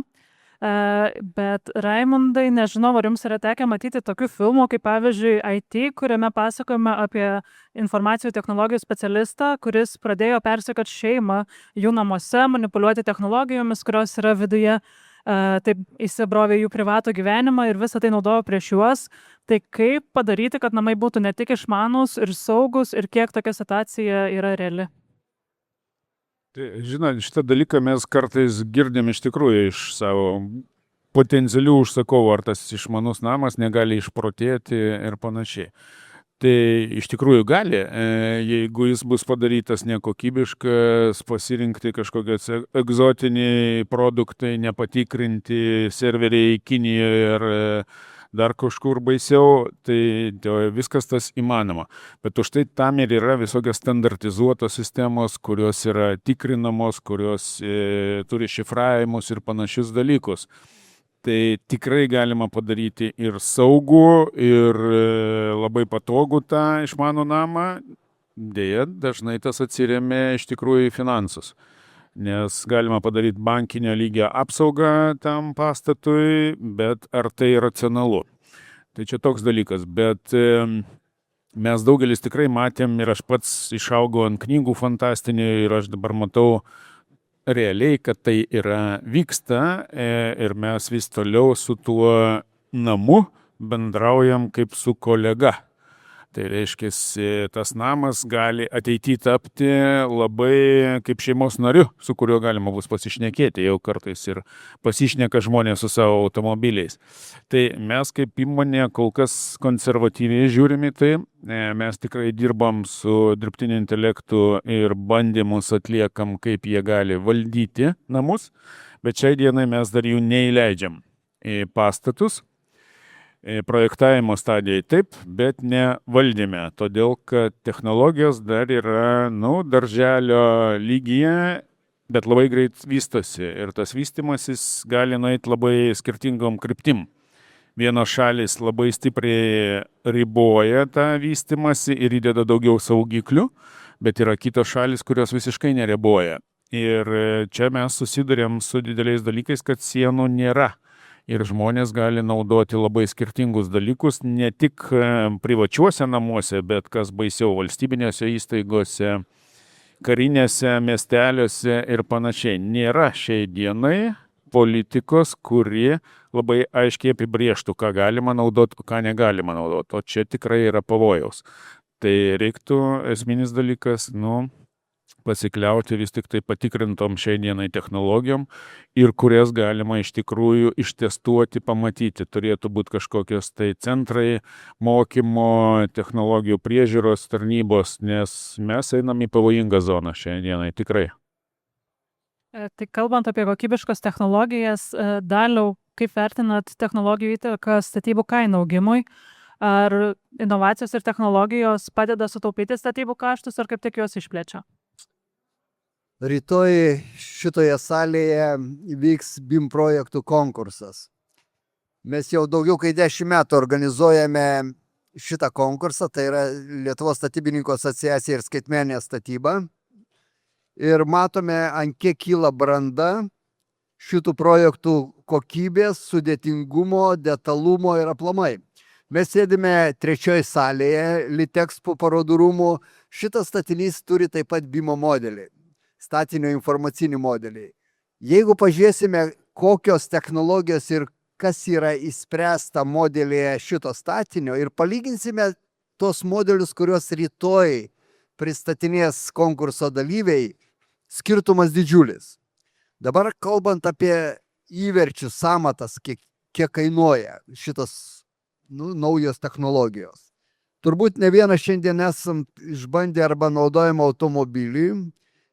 Sakysim, tos markės, kurios labiau kotiruojasi, brangesni automobiliai, parduodami su galimybė dasipirkti smart tam tikrus sprendinius ir įdiegti į automobilį per nuotolį.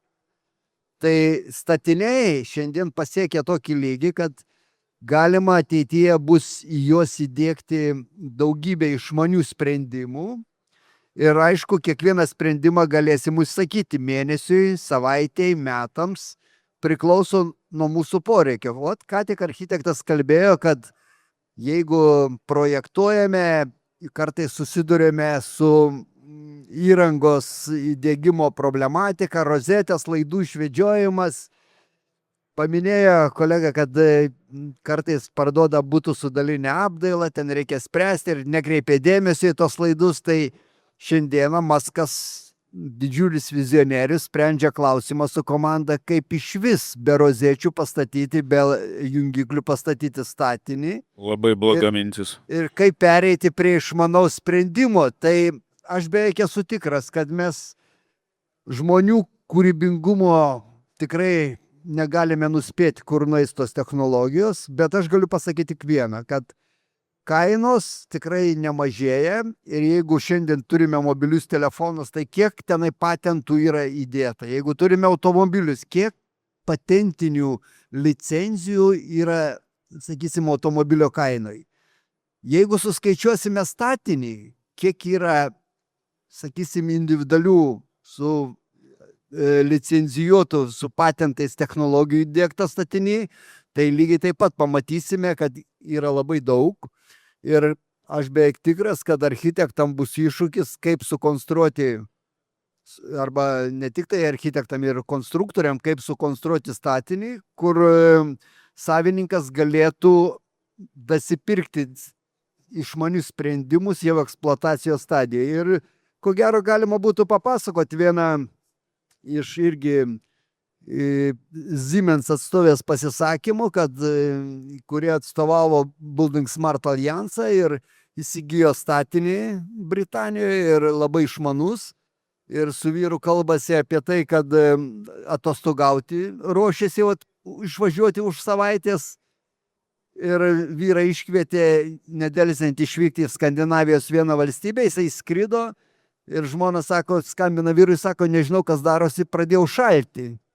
Būstas šala, pasirodo, įvertino išmanus sprendimas įdiegtas, kad vyras suplanavo atostogas, kai išvažiavo atostogų, namas automatiškai sumažino šildymą ir moteris sako, turiu problemų. Tai čia tik tai vienas iš nuotykių yra, bet aplamai tai yra daugybė sprendimų ir aš beveik esu tikras, kad tie sprendimai nepigins statybą, nepigins eksploatavimą galbūt, bet yra neišvengiamybė. Visi norėsime gyventi išmanesnėme name, norėsime gyventi modernesnėme name ir ko gero sutiksime mokėti ir daugiau, jeigu pajamos leis, kad tik tai gyventi šiuolaikinėme statinėje. Taip įvyksta su telefonu.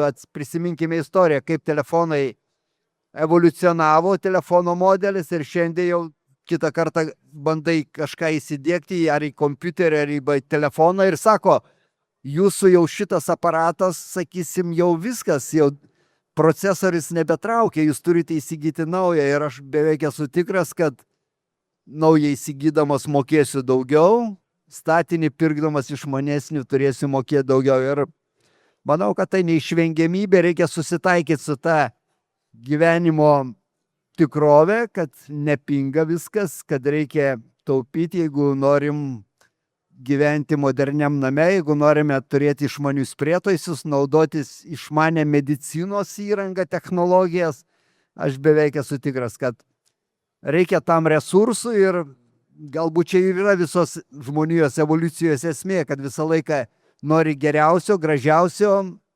protingiausio ir dėl to dirbi, investuoji, suki galvą ir dėl to sieki kažkokios pažangos ir tuo pačiu visą pasaulį ten stumi į tą pažangą, į inovacijas.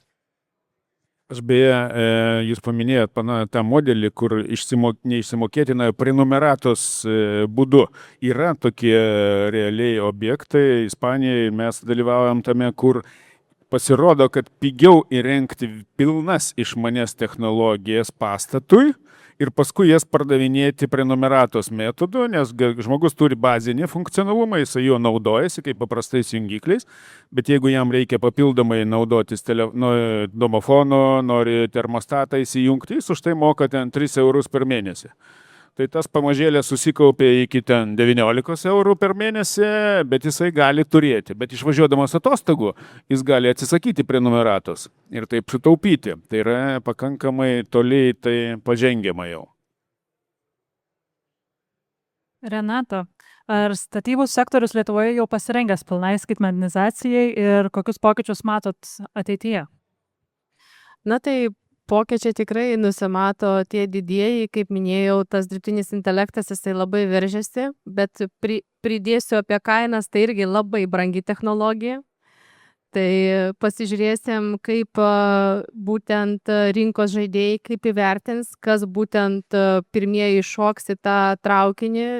Žinoma, bus tikrai iššūkių dėl to, kad viskas, kas yra pradžia, viskas yra sudėtinga ir pakankamai brangu. Lygiai taip pat, kaip mes ir BIM įdieginėjom prieš 20 metų, tai buvo visiškai nauja Lietuvoje ir tada nesuvokiama ir brangu ir sudėtinga kartu. Tai čia taip pat bus tų iššūkių.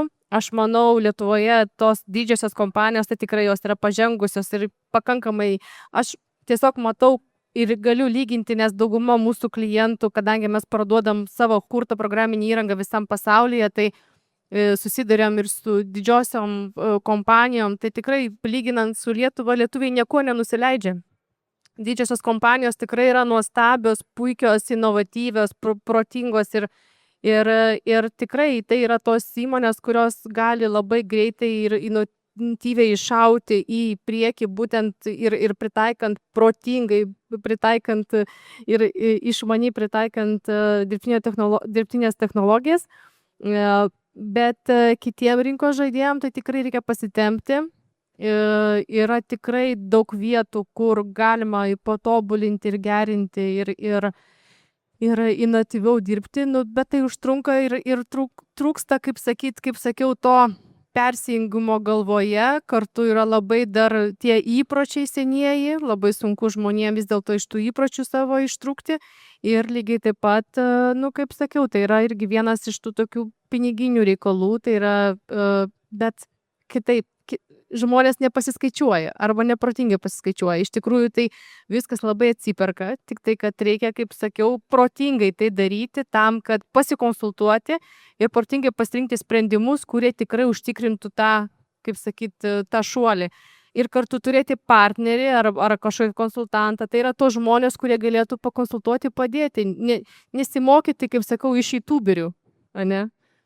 Fainų tikrai yra gerų youtuberių, bet labai yra tokių jau pievos. Tokių pievos reikalų, kad tai nesimokyti iš youtuberių, stengtis pasiimti gerąsias praktikas. Mes tikrai ir galim padėti ir pamokyti ir išmokinti ir parinkti, nes, sakau, tos patirties yra labai daug, tik reikia pradėti. Ačiū Jums. Raimundai, atrodo, kad jau dabar gyvenam tam amžiui, kur technologijos vis daugiau ir daugiau vietos užima.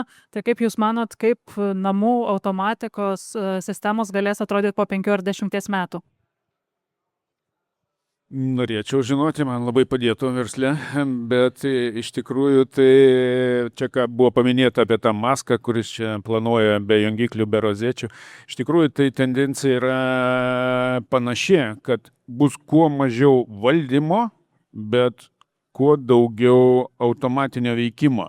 Tai yra mes neturėtumėm kažkaip komunikuoti netgi labai stipriai su technologijom ateity, jos pakankamai turėtų jausti mūsų būseną, žinoti mūsų kalendorius, mūsų pomėgius ir visą kitą ir maksimaliai prisitaikyti. Tai aš manau, kad ta ateitis bus panaši į tai ir mes nejausim, kad mes gyvenam kažkokiam išmaniam name. Mes tiesiog jausimės gerai. Bus teisingas apšvietimas, jos stiprumas, jos spalva, teisinga temperatūra, klimatas, grynas oras, netgi kvapas arba muzika, jį pasileis automatiškai. Kiekvienam atskirai ar grupiai ir mes liktai prie to einam. Tai kažkas panašaus į fantastiką, kas buvo anksčiau, bet iš tikrųjų bus malonu tame gyventi, aš tikiu. Aš dar gal vieną dalyką pasakysiu. Tendencija.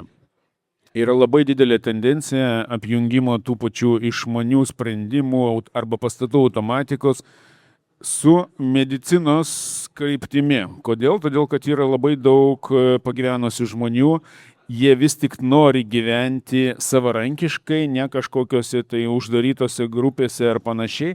Ir tam, kad kuo ilgiau jie būtų savarankiškesni ir tuo pačiu nebūtų trikdamas jų privatumas, kaip kamerams stebėjimams, tai tą galima panaudoti technologijas, kurios stebi. Kada įjungia tam tikrą šviesą, atsikėlė iš lovos ir panašiai, ir jeigu tam tikras ritmas sutriko, galima siųsti pagalbą arba bent pradžiai paskambinti. Bet netgi kažkurie tai metodai tokie yra įdiegti ir buvo susidurta su elementariais dalykais. Daug kas reklamuoja ten išmanius laikrodžius, kad žmogus nugriuvo, jau jam kviečiama pagalba ir panašiai, atvažiuoja ta pagalba prie durų ir tos durys uždarytos. Todėl, kad nėra tai sujungta į bendrą sistemą. Jeigu tai būtų vis tik tai bendra sistema, tie išmanus miestai, tai greitoji važiuotų pirmiausia žaliuoju koridoriumi, automatiškai link to iškvietėjo, o privažiavusiai atsidarytų duris. Ir tai nėra jokia fantastika, net dabar tai galima įgyvendinti. Bet, užtruks. Ačiū Jums. Živilė, o kaip Jūs manote, ar mūsų pastatai šiuo metu jau yra pakankamai išmanus? Apie išmanumą, kai tie kolegų kalbėjo šitą temą, aš dabar nesakysiu, bet aš norėčiau kalbėti apie bendrą išmanumą iš abiejų pusių. Kaip ir iš gyvenančiojo, dirbančiojo biure, taip ir iš projektuojančių. Neseniai teko matyti vieno kolegos grįžusio iš užsienio komandiruotės atlape labai gražų ženkliuką. Trust me, I'm an engineer. Ir tai labai daug pasako, kad visgi reikia tikėti, pasikliauti technologijom, gali būti klaidų, gali kažkas uždegti, gali užtrumpinti. Bet tos automatiškai atsidarančios durys, bet teko matyti vienoje konferencijoje, Japonai eina tą kryptim, tiesiog projektuoja vienaukščius namukus, tiesiog bendruomenės senukų gyvena ir kartu vaikų darželis, kad jie pakeltų nuotaiką ir taip toliau. Reikia tikėti technologijom. 1% iš 100, gal 1 iš 1000, gal bus klaidų. Bet technologijos, mes, inžinieriai, projektuotojai, mes darome, kad būtų geriau. Ir jeigu tos technologijos jau yra 100 metų, nu gerai, langam yra 2000 metų stikliniam, plėvelėm 100 metų, mums 34. Tai reikia tikėti ir produktu, ir tuo poveikiu, kurį dar. Turi abipusės tikėti.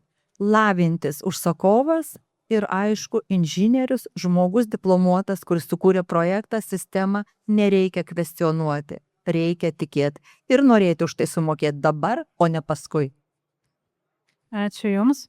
Architektė, kaip mes daug kalbėjom irgi apie dirbtinį intelektą, apie išmanes technologijas, kaip jos keisis ateityje, bet kaip manot, ar visa tai nekelia pavojaus architekto profesijai?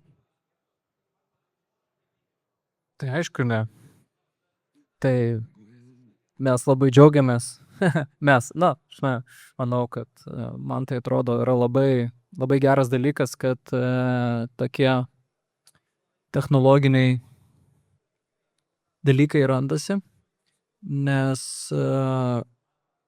tai iš tų, pavadinkim, pliusų, ar ne, ką aš matau, tai be abejo, kad atlaisvint mus nuo tokių fizinių, galbūt beprasmių veiksmų, nereikės ten tricepsų, bicepsų ir treniruoti, pelę judinti, nors tą galės padaryti agentai ar ne skaitmeniniai.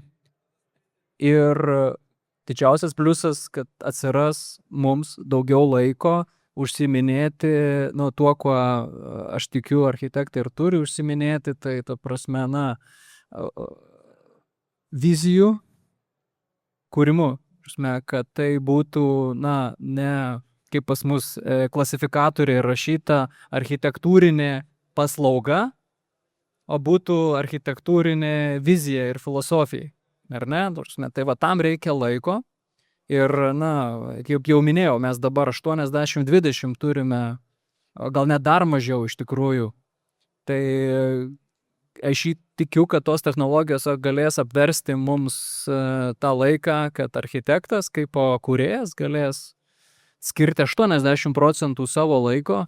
Čia gal taip ir nebus iš tikrųjų, nes dar darbas su žmonėmis yra toks dalykas, kur technologijos nepakeis. Tai čia aš matyčiau tikrai tą didžiausią pridėtinę vertę. Iš tokių rizikų, tai galbūt jeigu vėlgi ne protingai naudojant, tai tu save gali apsiriboti tam tikrose technologijos rėmuose. Paklusti jai, ar ne, kaip būdavo reišina, tik tais kampų varo ir paprašiau projektuoti pastatus su fiksuotais kampais, ar ne, ir polilainai yra, tiesiog. Geriau nedarykime taip. Pasikeitė technologijos, dabar tiesiog topologiniai, taip sakant, paviršiai yra beprobleminiai, ar ne, ir mes galime padaryti tai, kaip norim. Tai toks begalinio pasitikėjimo technologijomis, turi būti labai, čia visada turi būti labai įtarus, niekom nepasitikėti, net inžinieriais. Turi visą laiką kritiškai žiūrėti į aplinką, nes tik tais tada tu gali, taip sakant, reflektuoti teisingai, kaip teisingai, reflektuoti, apmastyti ir galbūt, perkurti, tas realybės.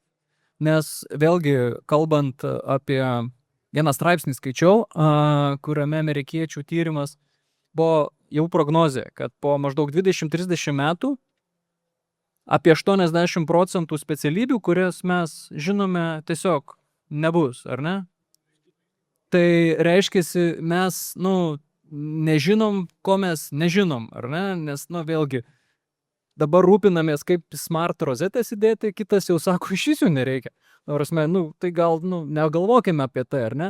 Mes nežinom, ar galim negalvoti, kad nebus automobilių, galim, kad nebus ten, nežinau, elektros laidų ir panašiai.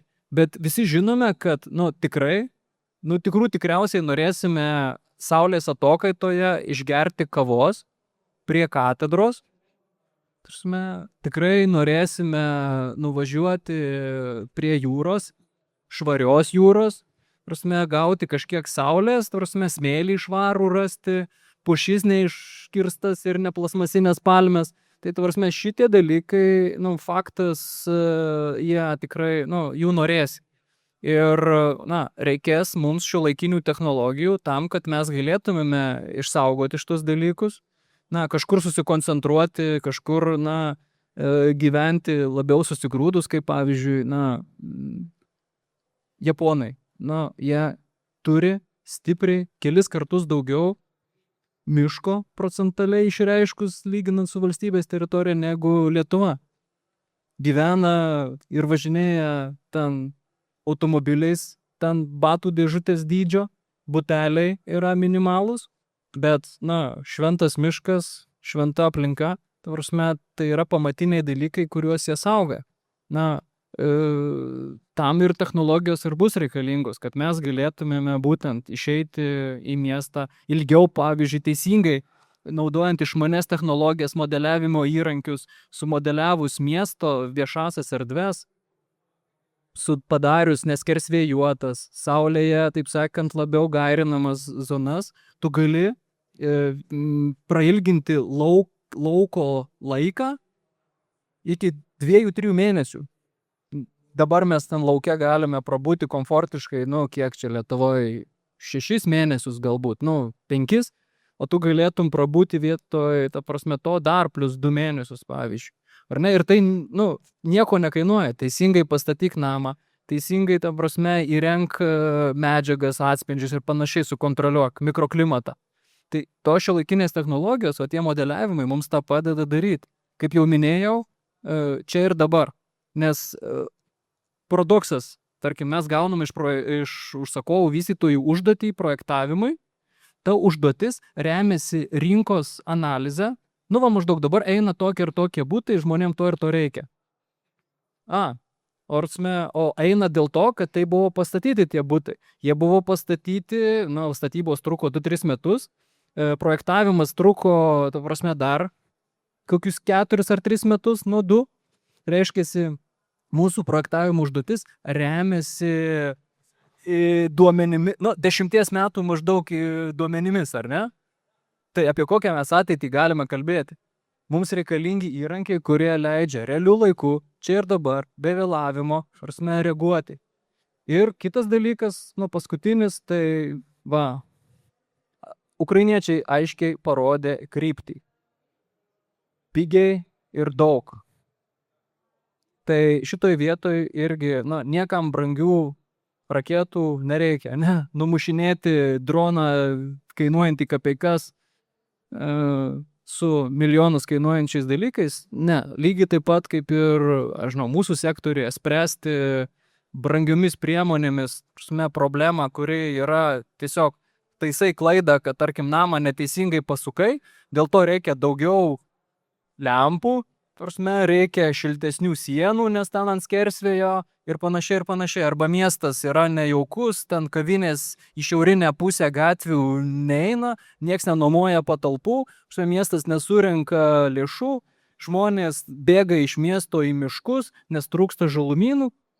Dėl to, kad tu neišmaniai tą padarei, nepasinaudojai tam tikrom šiuolaikiniam technologijom. Tai va čia šitie dalykai, jie, mano supratimu, turi būti suvaldyti, išmokti ir, grėsmių nėra. Vien pliusai. Ačiū, architekta. Tai mūsų diskusijos laikas jau praktiškai išseko, tad Daliau, ar inovacijos statybose yra valstybės klausimas, ar tai yra pavienės iniciatyvos? Jeigu pažiūrėsime, kokią programinę įrangą šiandieną naudojame, tai tikrai atsakymą gausime labai paprastą. Aš savo kolegų ir kartais viešo sektoriaus ministerijų vadovų, institucijų vadovų klausiu. Jūs dabar inicijuojate konkursą kurti vieną ar kitą programinę įrangą ir klausiu, ar šitą įrangą pajėgs konkuruoti, pavyzdžiui, su tokiais prekiniais ženklais, kaip Deluxe. Ir jeigu įvesite ChatGPT paklausimą, kiek investuoja Autodeskas kiekvienais metais į savo programinę įrangą ir Revito tobulinimą, kiek investuoja Bentley į savo produktą Deluxe'as ir visos kitos tie 10 topinių ženklų, jums ateis atsakymas, kad kurdami valstybės finansiniais ištekliais programinę įrangą kažkokį smart tools arba instrumentą, mes bereikalingai eikvojame mūsų biudžeto pinigus, nes sukūrėme, kaip sakau, Nokijos mygtukinį telefoną, kai evoliucija jau seniai nuėjo su liečiamu ekranu, su praktiškai didžiulė operacinė sistema, o mes su savo resursais bandome sukurti kažką valstybinio tokio topiką, kuris čia visus nustebintų. Tai atsakymas paprastas. Šiandieną jau pasibaigė tas laikas, kada valstybė gali pradėti kurti programinę įrangą ir spręsti skaitmenizavimo klausimus globaliai.